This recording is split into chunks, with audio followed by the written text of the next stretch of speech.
Hi guys! ఈ వారం 14th week elimination update వచ్చేసిందండి. రోహిణి ఎలిమినేషన్ అనేది జరిగిపోయింది. రోహిణి ఎలిమినేషన్ అవ్వడం జరిగింది. మరి సింగిల్ ఎలిమినేషన్, డబుల్ ఎలిమినేషన్ చూసినట్లయితే ఈ వారం డబుల్ ఎలిమినేషన్ ఉండొచ్చేమో అనిపిస్తుంది.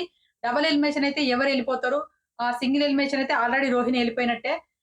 మరి రోహిణి ఎళ్ళిపోవడానికి కారణాలు ఏంటి అని చూసినట్లయితే మనకి ఏంటి రోహిణి వచ్చింది వైల్డ్ కార్డ్ ఎంట్రీస్‌గా వచ్చింది.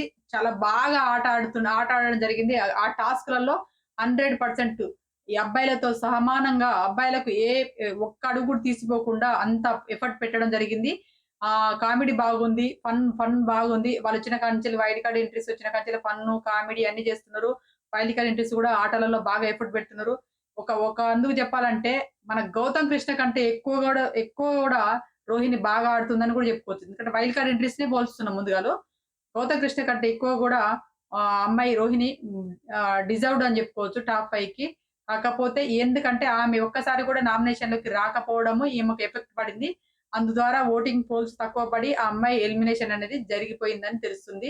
ఇదే తప్ప కారణాలు ఇంకేముండవు. ఒక్కసారన్నా హౌస్‌లో ఉండే కంటెస్టెంట్స్ ఒక్కసారైనా ఆడియన్స్ కోణంలో నుండి సేవ్ అయితే మాత్రమే టాప్ 5కెళ్ళే అర్హత పొందుతారు కాబట్టికి ఆ అమ్మాయి ఆడియన్స్ రిజెక్ట్ చేయడం జరిగింది. ఎందుకంటే ఫ్యాన్స్ బేస్ ఏర్పడదు గదా! ఆ అమ్మాయి నామినేషన్‌లోకొస్తున్నప్పుడు అరే! ఈ అమ్మాయి ఆట బాగా ఆడుతుంది గదా! అరే! సూపర్ ఆడుతుంది. ఈ అమ్మాయికి ఎందుకు ఉండొద్దు టాప్ 5లో అని జెప్పేసి కనెక్ట్ అయ్యేవాళ్ళు. కానీ ఆ అమ్మాయి ఫస్ట్ టైమ్ నామినేషన్‌లోకి వచ్చింది. వెంటనే ఎళ్ళిపోవడం జరిగిపోయింది. అవినాష్ గూడా అంతే గదా! ఒకసారి నామినేషన్‌లోకి వచ్చిండు. ఎలిమినేషన్ అయ్యిండు. మన నబీల్ పాస్ వల్లనే సేవ్ అయ్యి ఆయన టాప్ 5కి అదృష్టం బాగుండి టాప్ 5కి ఎళ్ళిపోవడం జరిగింది.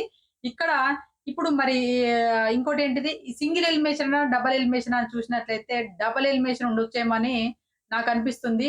ఈ డబుల్ ఎలిమినేషన్‌లో ఎవరెళ్తారని చూసినట్లయితే డబుల్ ఎలిమినేషన్‌లో నాకు తెలిసి ప్రేరణ వెళ్ళదని నేను అనుకుంటున్నాను 100%. కానీ బజ్‌లో మాత్రం ప్రేరణ అని అన్ని బజ్ మోగుతుంది. ఎందుకు ప్రేరణ పంపిచ్చరు అని అనుకున్నట్లయితే ప్రేరణ టాప్ 5లో ఉండకుండా చేస్తే నిఖిల్‌లు విన్నర్ అయ్యే ఛాన్సెస్ ఎక్కువగా ఉంటాయి. హై లెవెల్‌లో ఉంటాయని జెప్పేసి బిగ్ బాస్ వాళ్ళేమన్నా ప్లాన్ చేస్తారేమో అని అనిపిస్తుంది. నిన్న ఓంకార్ గారొచ్చినప్పుడు ప్రేరణకు ఆఫర్ ఇయ్యడం గూడా అందుకనేనా అనేది గూడా ఒక థాటొస్తుంది. మీకెలా అనిపిచ్చిందన్నది కామెంట్ జేయండి. ప్రేరణ టాప్ 5లో ఉండే కంటెస్టెంటా? కాదన్నది గూడా కామెంట్ జేయండి. నా దృష్టిలో ప్రేరణ టాప్ 5లో ఉండే కంటెస్టెంట్. ఆ అమ్మాయి టాప్ 3 డిజర్వ్డ్. టాప్ 3లో ఉండి ఎలిమినేషన్ అయ్యే కంటెస్టెంట్ గాని ఏది ఇప్పుడు ఈ వారంలో ఎలిమినేషన్ అయ్యే కంటెస్టెంట్ అయితే కాదు. ఎందుకంటే విష్ణుప్రియతో పోలిస్తే ప్రేరణ 100% బెటరు. విష్ణుప్రియ ఏంటి మాట తీరు, తన పర్సనాలిటీ, బిహేవియర్ ఒక గుడ్ అని చెప్పుకోవచ్చు గానీ, ఈమె ఆట ఇన్ని వారాలు 14 వారాలు పృథ్వీ చుట్టే తిరిగింది తప్ప ఎక్కడ పృథ్వీని వదలలేదు. అది పృథ్వీ చుట్టే పృథ్వీ జపమే. ఎక్కడ గేమ్స్ కనపడలేదు, కామెడీ కనిపించలేదు, ఫన్ కనిపించలేదు. ఈ అమ్మాయి కనిపించింది. మాట దురుసు ఒకటి, మాట వదిలేస్తుందన్నది ఒకటే ప్రేరణ.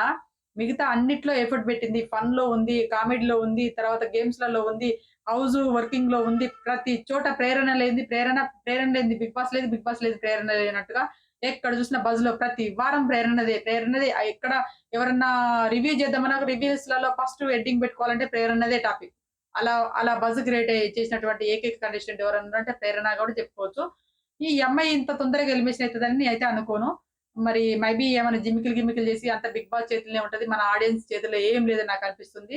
చెప్పలేము. ఆహ్, 50, 50 గానే ఉన్నది. దాని తర్వాత నబీల్ కూడా అయితాడా అనంటే నబీల్ అయితే అవ్వడు. నబీల్‌కు బయట ఆడియన్స్ బాగా కనెక్ట్ అయ్యి ఉన్నారు. నబీల్ టాప్ 3 లేదా టాప్ 4లో ఉండే కంటెస్టెంటే. దాని తర్వాత విష్ణుప్రియని చూస్తే విష్ణుప్రియ ఎప్పుడు వెళ్ళిపోవాలి, మరి ఎందుకు ఓట్లేస్తున్నారో కూడా తెలీదు. ఆ అమ్మాయిని ఉంచాలనే బిగ్ బాస్ ఫస్టే అగ్రీమెంట్ రాసుకున్నాడా కూడా తెలీదు. అందుకోసమనే అగ్రీమెంట్ రాసుకున్న ప్రకారం ప్రేరణ వెళ్లగొట్టేసి విష్ణుప్రియని హౌస్‌లో ఉంచుదామని అనుకుంటున్నాడేమో నాకనిపిస్తుంది. మీకెలా అనిపించిందనేది కూడా కామెంట్ చేయండి. ప్లీజ్ దయచేసి నా ఛానెల్ చూస్తున్నట్లయితే దయచేసి లైక్ చేయండి. నేను లైక్‌లు అడుగుతలేను అని మీరు లైక్ చేయకుండా ఉండకండి. నచ్చితే లైక్ చేయండి. నచ్చితే సబ్స్క్రైబ్ గూడా చేసుకోండి. నా ఛానెల్ సపోర్ట్ చేయండి. అదే విధంగా ఇంకోటేంటంటే మనకి రేపు రేపు జరిగే ప్రాసెస్ ఏదైతే ఉందో ఎలిమినేషన్ ప్రాసెసు అది ఈరోజు మనకు చూపిస్తారు గాబట్టికి డబుల్ ఎలిమినేషన్ అయితే ఇయాల ఒకళ్ళు, రేపొకరు ఎళ్ళిపోవడం జరుగుతది. ఈ రేపు ఎవరెళ్ళిపోతారన్న దాని గురించి ఒకవేళ నాకేదైనా ఇంటిమేషన్ వస్తే మాత్రం ఖచ్చితంగా ఇంటిమేషన్ ఇస్తాను. ప్రేరణ ఎలిమినేషన్ అనేది నాకు గూడా బాధాకరంగా ఉంటది. నేను గూడా ఎందుకంటే ప్రేరణకు ఓట్లేసిన ఒక కంటెస్టెంట్‌గా నేను చెప్తున్నాను. నేను గూడా ఓట్లు చాలా ఏశాను. మా ఇంటి నుండే 5, 6 ఓట్లేసిన నేను నా మొబైల్‌లో నుండే. కానీ ఎలిమినేషన్ అనేది నాకు గూడా బాధగానే అనిపిస్తుంది. మీకెలా అనిపిచ్చిందన్నది అంటే నిజం కాకపోవచ్చు అని అనుకుంటున్నాను ప్రేరణది. బజ్ అయితే వస్తుంది. నిజమైతే కాకపోవచ్చు అనుకుంటున్నాను. మీరు ఈ వారం ఇంకా ఎవరెళ్ళిపోతారు అనేది కూడా కామెంట్ చేయండి. ఆల్రెడీ మన రోహిణి అయితే ఎలిమినేషన్ అయితే కంప్లీట్ అయిపోయింది రోహిణిది. ఇంకా నెక్స్ట్ ఇంకా ఎవరు డబుల్ ఎలిమినేషన్‌లో ఎవరెళ్ళే అవ్వడానికి అర్హత పొంది ఉన్నారు. అంటే ఎలిమినేషన్‌కి ఎవరు దగ్గరలో ఉన్నారనేది మీరు కామెంట్ చేయండి. టాప్ 5కి ఎవరన్నది కూడా కామెంట్ చేయండి. మరిన్ని అప్డేట్ కోసం మాత్రం మా ఛానెల్ సబ్స్క్రైబ్ చేసుకోండి. Please subscribe my channel.